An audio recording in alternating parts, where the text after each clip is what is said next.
Law access is of critical importance to our community because there are many people who have exhausted all avenues of legal assistance. What it does is provide a service for referral of cases to lawyers who are prepared to act pro bono in Western Australia, cases where all attempts to get legal services from other means have been unsuccessful.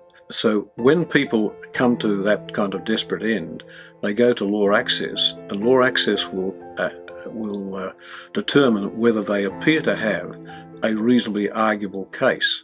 One of the important roles that law access plays is that it helps lawyers become valuable in their pro bono role to vulnerable Western Australians. I think one of the things that's often overlooked by people outside the legal profession is that lawyers really do want to see people get help when they need it. Everybody across the profession has a stake in law access. It belongs to everyone. And this is its story.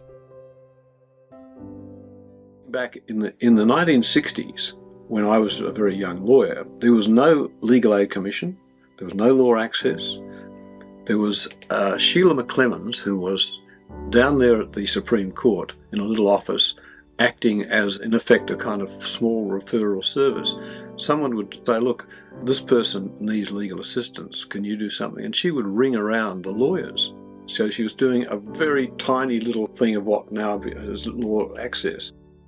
This is early 1992 now. It was introduced to my office, which was a small 3x5 space on the top floor of 33 Barrack Street. No title to it, no fancy name. It was just the Law Society's pro bono legal referral service. We eventually got, I think it was about 50 firms registered within about 3 years.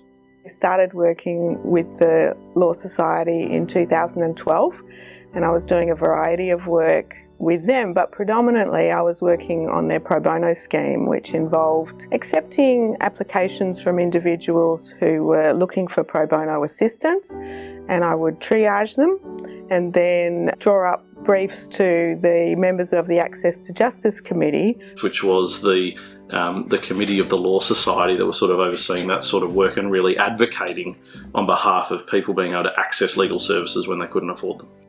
We were, of course, just volunteers, meeting once a month or so, and referring matters downstairs from the Law Society council offices.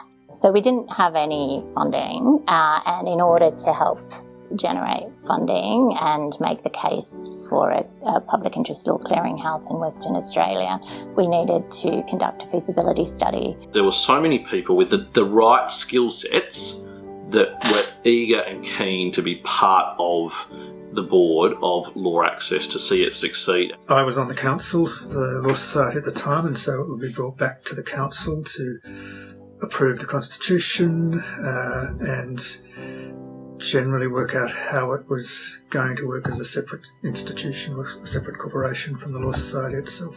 Well, the feasibility study had a range of options, and the option that the Law Society settled on was an independent law access, and the model for delivering that independent Western Australian-based law access was that it would remain wholly owned by the Law Society of Western Australia. We were very reliant on the Law Society providing the staffing and the initial setup costs and all of those enablers, and to make sure that in becoming separate, we were still always attached to and part of the Law Society as well. The Law Society was invaluable. All the background support there really helped us establish as an organisation. It needed to be independent of the Law Society. It needed to be given its independence so that it could run itself and learn how to run itself and to adjust how it runs itself. The key thing to me was bringing people together and collaboration and involvement of the stakeholders. So we had the Public Interest Law Clearinghouse Stakeholder Reference Group. I was one of that group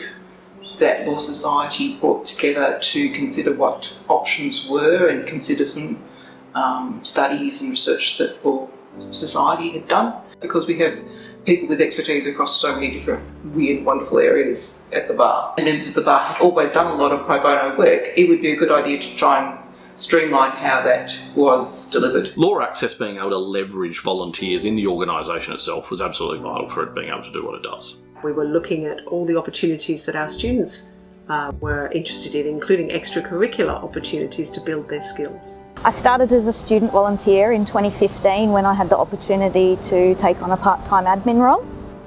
Angela was given the task of planning the first Law Access Walk for Justice. Well, I think the Walk for Justice is a broader initiative that enables Law Access to draw attention to the services it provides. I think one of the great things about the walk is the involvement of the university students. For me, that is a great thing for the future. So parts of what I was engaged to do were, sort out the permits, pick a route, go through and see if it was actually, a viable route to travel. The decision was made that it was going to be somewhere along the Derby-Yerrigan. The first Walk for Justice raised $27,000 and the amount has continued to grow since then. College of Law sponsored us from the get-go, which is also instrumental in our success. In 2019, the Walk for Justice received a huge boost from the McCusker Charitable Foundation. We agreed that we would donate $50,000 on the basis that that would be matched.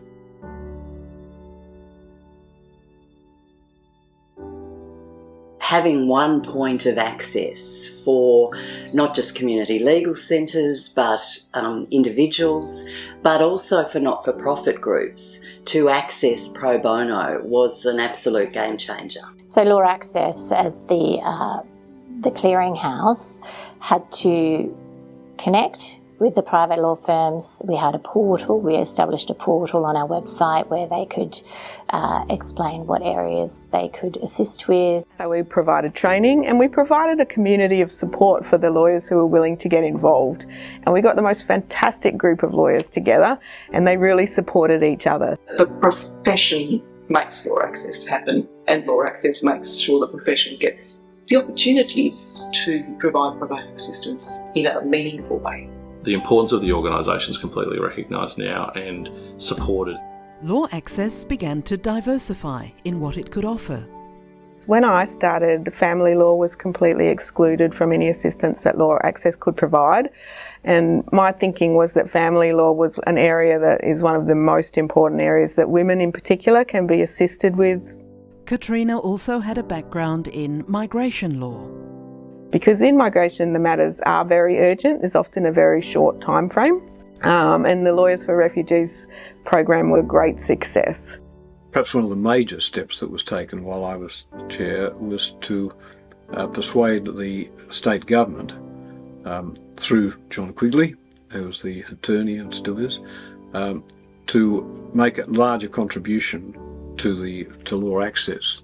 And we were very fortunate through the University of WA's SEED program, and that funded a project that looked at pro bono. So the Creating Values report was launched. So we introduced a scheme where each law firm that was receiving government work under contract, private law firm under contract, would contribute the equivalent of 10% of their gross fees by way of pro bono legal services. That was an incredible lifeline for Law Access. So the implementation of the pro bono model required resourcing, and the government recognised that and committed to that 3 years of funding. And that was an incredible feeling, but it was only able to be achieved, again, thanks to the support we received from Community Legal WA. At that time, Sharon Jackson was the Chief Executive Officer. So that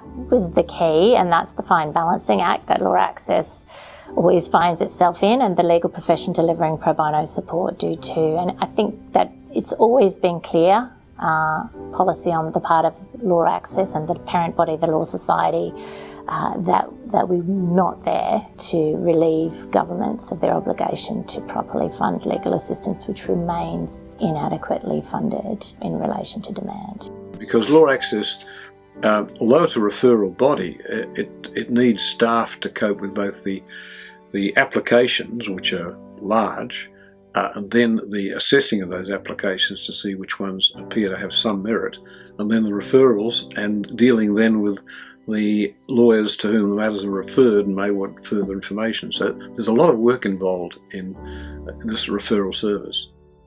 In early 2020, the COVID pandemic took hold across the world, just as that year's Walk for Justice was being planned. We staged a virtual event where we created a podcast. We interviewed the Chief Justice of the Supreme Court of Western Australia, the Chief Judge of the District Court, and the new Chief Judge of the Family Court of Western Australia. We interviewed pro bono lawyers, and we had a podcast about the walk that people could listen to together as they were walking separately in their own areas. And we also had a lot of social media hype in the lead up and themed Walk for Justice playlists that people could also get behind and listen to. So we had a virtual launch of the Walk for Justice that year. It was fantastic. Join me on this Walk for Justice in the Law Access Virtual Walk for Justice. I really feel that the success of Law Access, the collaborative support behind us, became really apparent during COVID with the success of the Walk for Justice. Everybody got behind us, wanted an opportunity to show their support, wanted an opportunity to connect. For all of us, I think, still being involved with something bigger than each of us in that time was a lovely uniting thing to do. And I remember being out the front of the house in the dark with the dogs and a sign, trying to take a selfie to post. It was very nice to be doing something that was outside of your lounge room or living room or study. A few months later, Georgia Pickering took over as principal solicitor. She'd been living overseas. When I was ready to come home, I was lucky enough that an opportunity presented itself to start working at Law Access. And in fact, I came home during COVID in 2020. My first month with Law Access was from quarantine.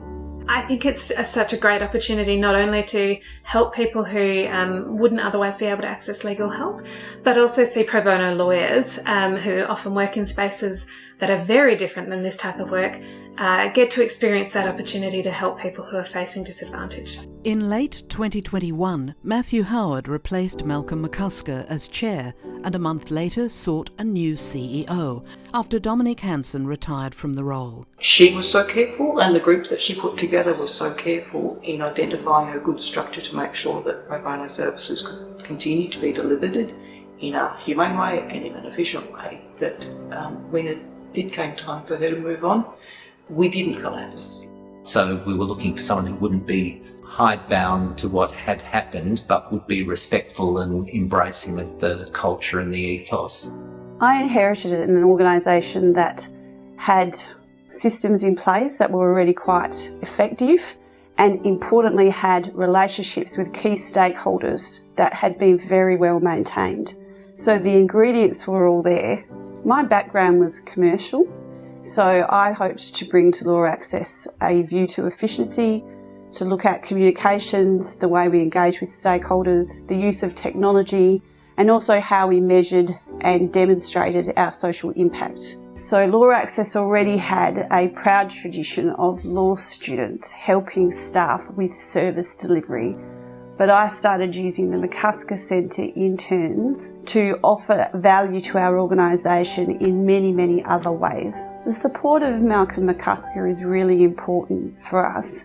And I think one of the most important things about his involvement is he is a shining example to the legal profession of someone who's taken his commitment to access to justice all the way through into his essentially retirement.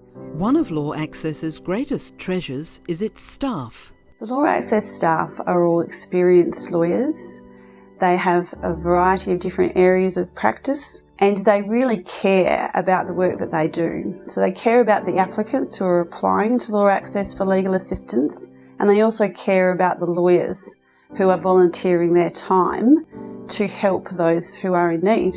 For me, it's about the profession staying involved with pro bono work and Law Access making it easier for lawyers to participate in pro bono work.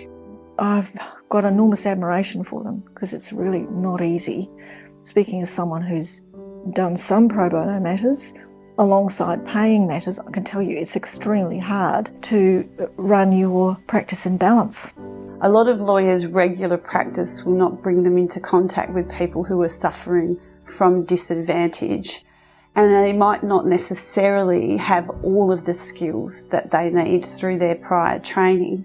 So Law Access provides resources, training and support to allow those lawyers to deliver a quality service. The bond with the Law Society remains strong. We integrate with the Law Society in many ways. They are our sole member and they offer us a raft of different avenues into the legal profession around communication, but also legitimacy and the sense that we are all part of a community. I really want to be enormously encouraging of them and for them to know that the Law Society greatly values, hugely values Law Access. I think that the entire council is completely committed to it, to the continuation of it.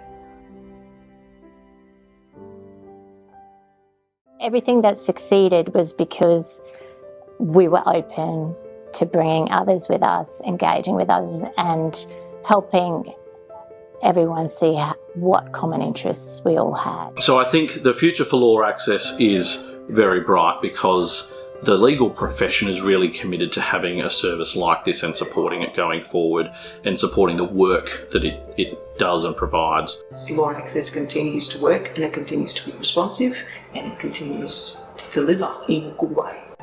There is a big gap between how the system of justice runs and the average person's ability to access that system. It's a gap which is increasing and nobody is really able to completely fill. But I think we are at least adding a significant element to it. Well, I don't think it's going to become easier, but it is important that a body like Law Access not only continues but grows, because there is a growing demand as the population expands, naturally, a growing demand for legal services which can't be supplied at present through traditional means. We can't have a fair society if the vulnerable can't access the courts. I had no understanding. I was in a very dark place.